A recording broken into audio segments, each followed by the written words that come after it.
Ley de Gauss.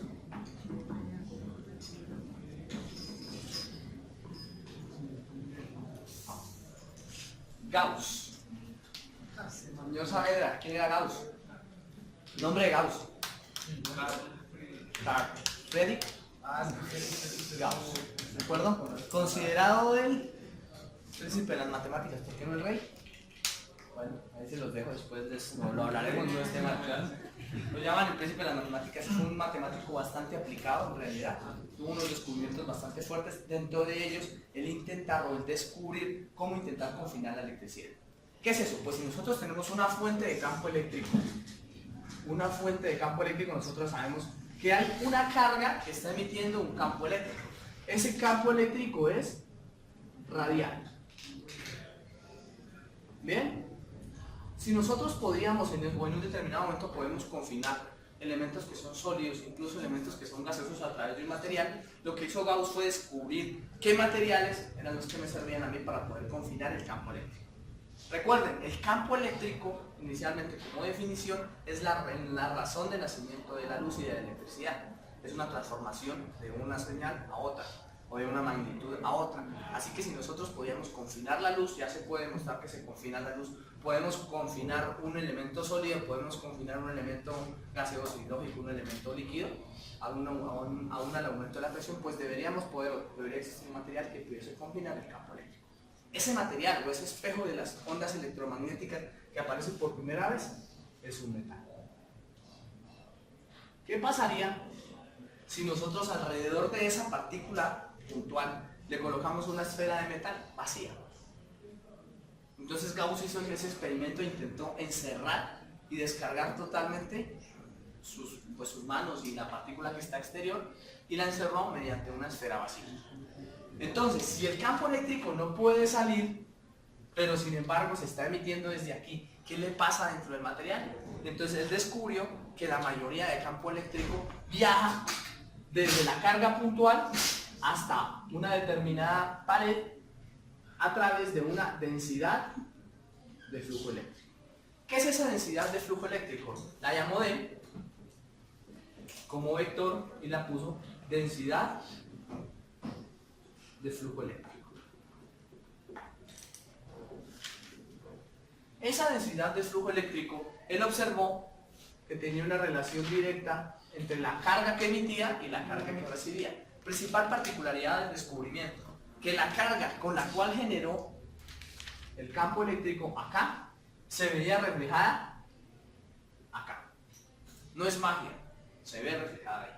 Si ustedes colocan un material metálico que rodee una partícula cargada, inmediatamente se carga. Entonces aparece un nuevo método de carga, y es poder encerrar una esfera que fuese vacía o poder encerrar una superficie que fuese vacía, y dentro de eso confinar la carga que yo quiero transferir.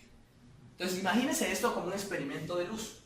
Si ustedes toman una luz, la alimentan con una batería y la confinan con un espejo, o ni siquiera con un espejo, con algo que la pudiese atrapar, un hoyo negro, sería tal vez la similitud. El hoyo negro absorbería toda la luz.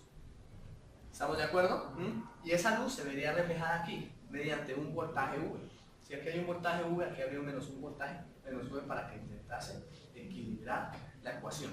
¿Eso a qué me llevaría y por qué la partícula menos Q? Por el siguiente análisis. Si ustedes fuesen a medir el campo eléctrico en una superficie externa, ¿cierto? El campo eléctrico debido a esa superficie externa, o todo lo que yo colocara aquí alrededor, debería ser la suma de esta carga más la suma de esta carga, ¿cierto? En función cada uno de una distancia R1 y R2, ¿cierto? Yo sumaría el campo eléctrico debido a la carga 1, sumaría el campo eléctrico debido a la carga 2, ¿y cuánto me debería dar? 0. ¿Listo? Esa es la razón fundamental por la que Q y menos Q deberían aparecer. ¿Listo? ¿Vamos bien hasta ahí? Bien, eso suena muy bien. Está muy bien experimentado. Ahora reflejémoslo en una ecuación matemática. ¿Cómo se refleja en una ecuación matemática? Pues vamos primero a definir qué es la densidad de flujo eléctrico. Y él dijo, el flujo eléctrico, una unidad que en ese momento desconocíamos, es la integral doble. ¿Por qué doble? Porque es una superficie, de acuerdo, cerrada. Vamos a integrar la integral doble de superficie cerrada. Bien, espero que no tengamos problemas en ese concepto. De D con la superficie cerrada. ¿Bien? ¿Cuál es esa superficie cerrada? Pues el delta de S con la superficie que yo estoy encerrando. Si encierro con una esfera, sistema esférico. Si encierro con un cilindro, sistema cilíndrico. Si encierro con un cubo, pues, sistema de coordenadas cartesianas. Bien, pero hay una particularidad y hay que tenerlo muy en cuenta. ¿Qué ocurre acá? Son dos vectores, se están multiplicando. Utilizo producto cruz, mal llamado producto vectorial, o producto escalar. ¿Por qué? Porque estamos multiplicando vectores y Lo que ocurre es lo siguiente, entonces nosotros vamos aquí. Bien, esa ley de Gauss inicialmente para él solo funcionaba, o solo funciona, si existe paralelismo, es decir, si la parte paralela del campo eléctrico, miren, si yo reflejo un campo eléctrico, que es lo que conozco, y lo intento comparar con una superficie, recuerden que nosotros dijimos que los delta de S de superficie, lo voy a dibujar aquí para que lo recuerden. ¿Lo recuerdan cómo quedaba ese cascarón? Mírenlo. Y el delta de S, de exactamente esa superficie, iba hacia la dirección radial. ¿Listo? Entonces decíamos que esto solamente funciona, o la ley de Gauss inicialmente solo funcionaba, sí, solo si la densidad de flujo eléctrico es paralela al delta de S. ¿Cómo hacemos para generalizar ese paralelismo? Pues la única forma de encontrar si algo es paralelo a algo es utilizar el producto. Lo venimos diciendo desde el principio. Cuando el producto punto encuentra paralelismo de una dirección con otra dirección me da 1. Y cuando son perpendiculares me da 0. Entonces en realidad lo único que aparta al flujo eléctrico, que al final es lo que podemos reflejar, una cantidad que podemos encerrar dentro de esa superficie, será el producto escalar. Pero tuvo una particularidad más importante, digo, el flujo eléctrico que logré confinar, mírenlo, que logré confinar dentro de esa superficie cerrada es carga eléctrica. ¿Listo? Y ustedes dirán, pero ¿por qué es tan importante ese ejercicio? Es muy importante porque por lo general yo conozco la carga eléctrica, la puedo medir, pero no conozco el flujo. Entonces, si yo encuentro una superficie que sea lo suficientemente simétrica, es decir, si ya tengo algo, aquí tengo una línea infinita, la rodeo con un cilindro, ¿cierto? Unidades conocidas. Si tengo una carga puntual, la rodeo con una esfera. Si tengo un volumen paralelepípedo, pues lo rodeo con un paralelepípedo. ¿Bien? Eso quiere decir que aquí siempre voy a poder encontrar las condiciones de paralelismo. ¿Bien? Y además, si conozco la carga eléctrica, pues simplemente saco esto con respecto a sus condiciones y por simetría puedo encontrar la densidad de flujo eléctrico y por ende el campo eléctrico. ¿Más o menos? ¿Muy confuso?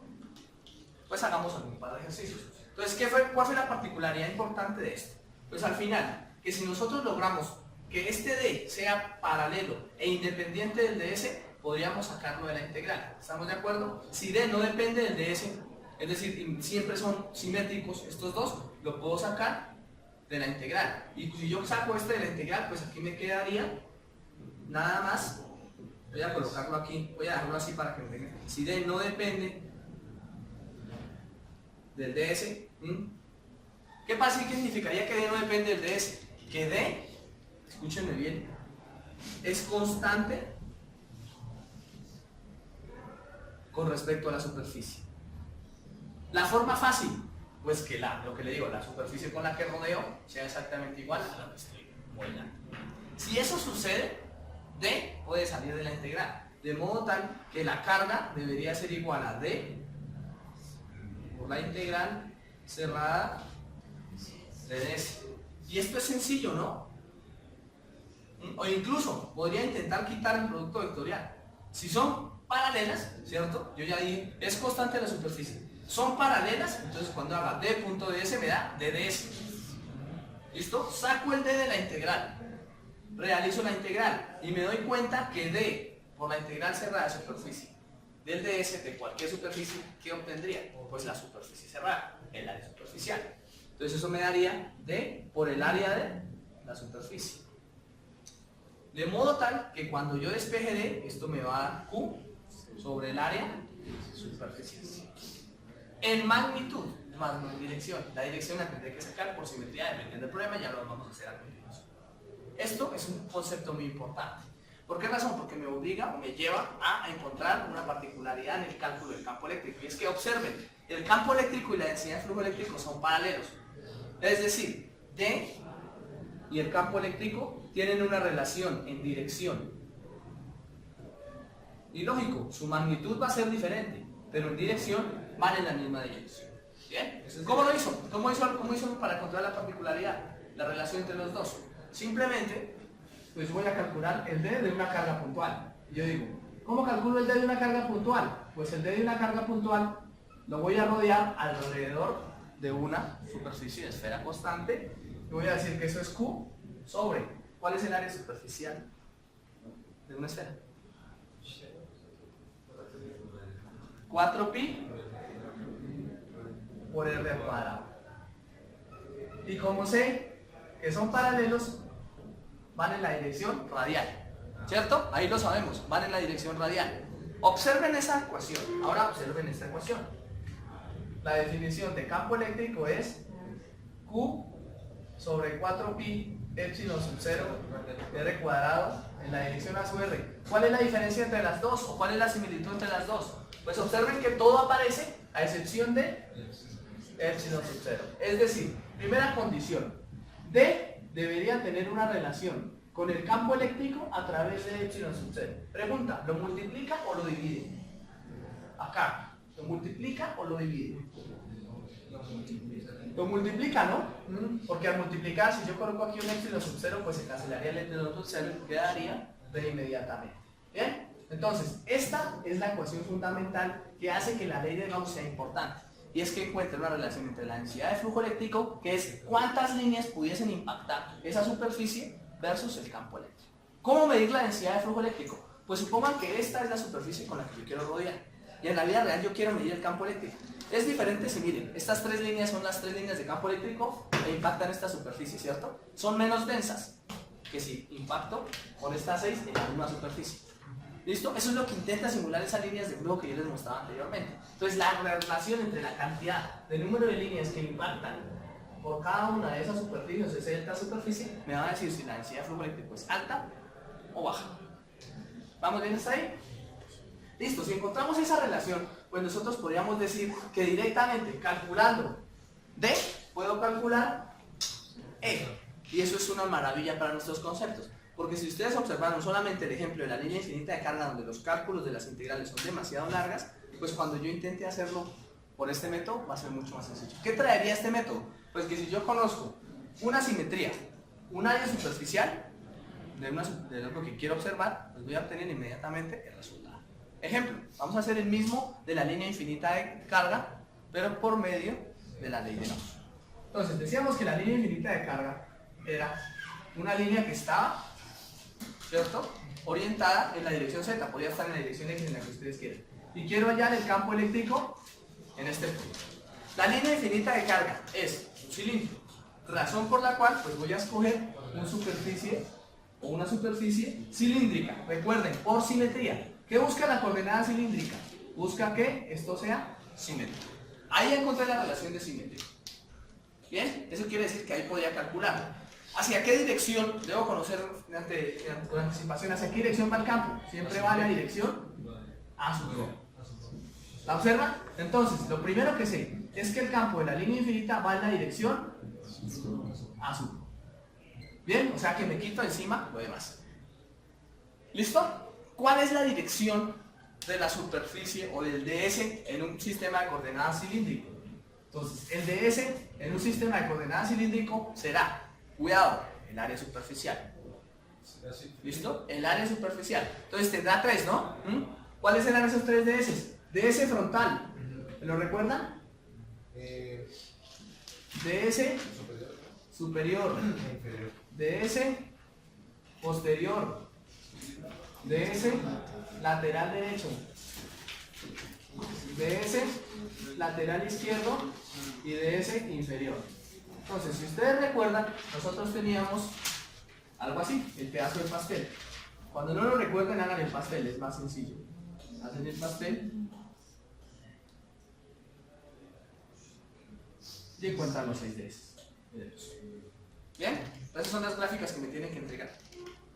Entonces, decíamos que a esta la llamábamos frontal. No, frontal es esta, lateral derecha, superior. Y con esa sacamos las otras 3. Bien, si nosotros teníamos ese pedazo de pastel, nosotros decíamos que este iba en la dirección a su rho, este iba en la dirección y este iba en la dirección menos a su phi, porque lo coloqué, el otro sí iría pues en a su phi. Bien, nosotros recordábamos que esto era rho por d phi, esto era dz y esto era d rho.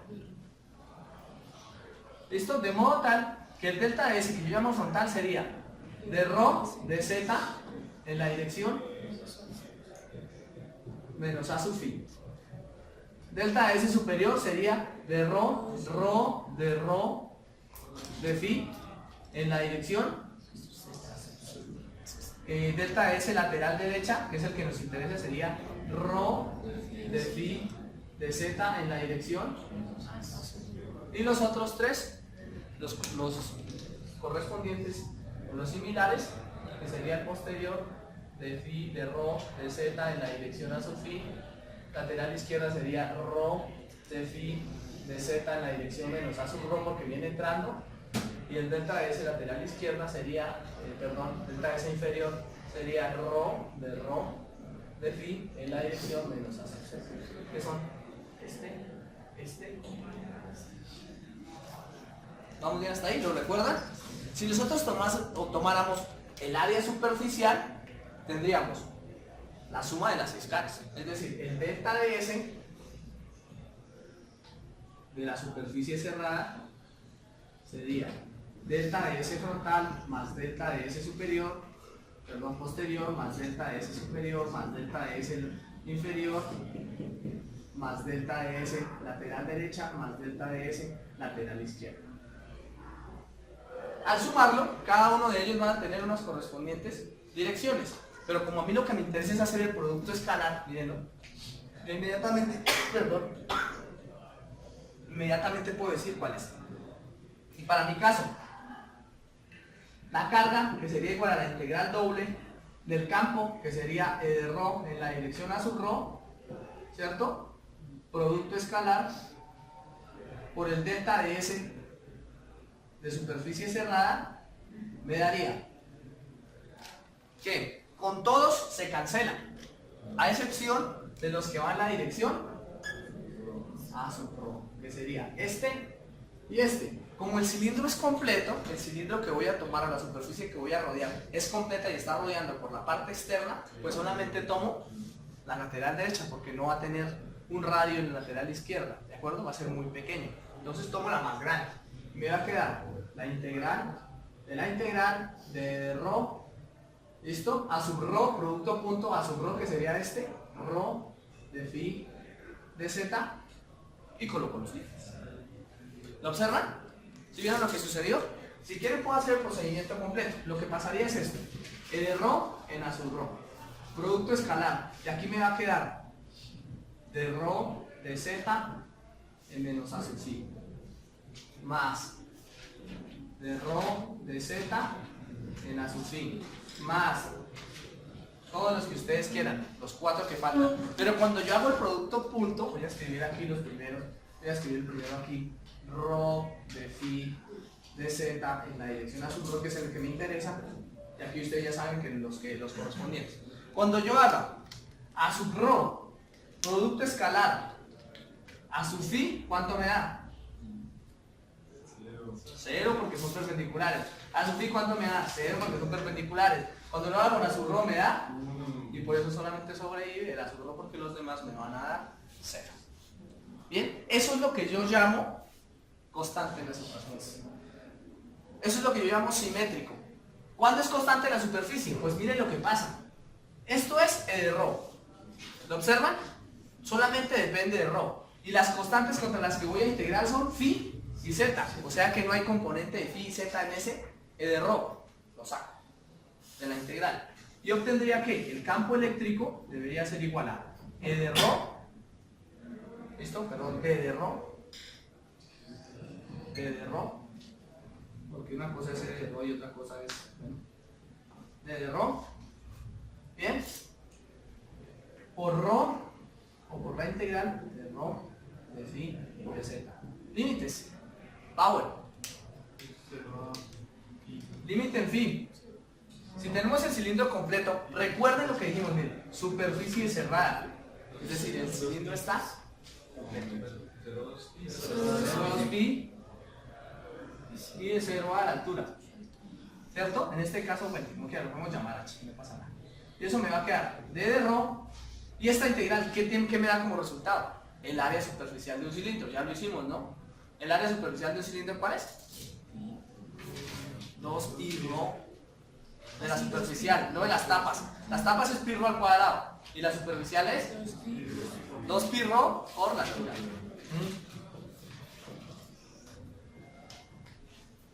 ¿Lo observan? ¿Bien? 2pi rho por la altura. Y eso debería ser igual a la carga encerrada. De modo tal que D es Q sobre 2pi rho por H. ¿Lo observan? Pero resulta y pasa que la carga es rho sub L, porque tiene una densidad lineal de carga, lo recuerdan que lo colocamos, rho sub L por la altura o por la longitud de esa línea. Entonces, rho sub L sobre 2pi rho por H me va a cancelar H. ¿Qué es lo que sé? Que es dado que esto era D de rho, pues va a ir en la dirección a sub rho. De modo tal que la densidad de flujo eléctrico es rho sub L sobre 2pi rho en la dirección a sub rho. Y para poder calcular el campo eléctrico de la ecuación de arriba, ustedes saben que es D sobre epsilon sub 0. Entonces esto me va a quedar rho sub L sobre 2pi epsilon sub 0 rho en la dirección. Compárenlo por favor con su ejercicio anterior. El ejercicio o el resultado es idéntico. Una particularidad, si no nos pusiésemos a explicar esto detalladamente, nosotros sabríamos que solamente sería sacar el d de la integral, multiplicar por el área superficial, pasar a dividir y obtengo el resultado. ¿Cuándo aplicar ese resultado? ¿Cuándo aplicar esta ley de Gauss? Pues ustedes observan que solamente hay tres casos. Una esfera o una carga puntual con una esfera rodeada. Una línea con un cilindro rodeado. Y un paralelepípedo, pues con otro paralelepípedo más grande, rodeado. Y las figuras que no lo son, las que no son simétricas, ¿cómo las puedo resolver? ¿A qué me refiero con cómo las puedo resolver? Siempre tengo dos incógnitas. Desconozco la carga y desconozco D. Lo único que conozco por lo general es el área superficial. Entonces, para figuras que no tengan simetría, para figuras donde D no sea constante sobre la superficie, no es posible por ley de Gauss resolver. ¿Estamos de acuerdo? Es decir, solo aplicaría para tres casos, los tres casos.